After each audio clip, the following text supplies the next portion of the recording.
I've done with one boy, where he actually told me, I have an issue with being very aggressive when I play football with other kids.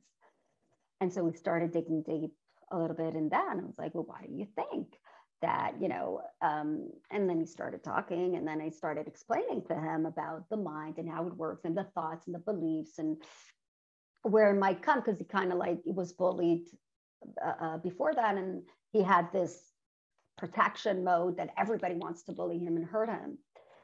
And so we worked on how his mind works and the beliefs and the limiting beliefs. And he said, that means I don't need to believe everything my mind tells me to. I was like, that's exactly what I'm saying. Not everything that your mind tells you, you need to believe it. You can choose what you want to believe.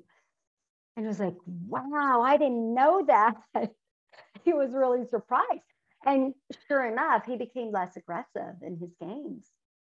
Wow. And yeah. And that was just from one session. Well, more kids want to play with him, because when he was so aggressive, they were like, well, would you stop being aggressive? We don't want to play with you because you're aggressive.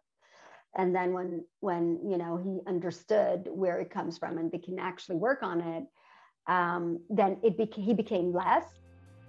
And now he's really playing with his friends.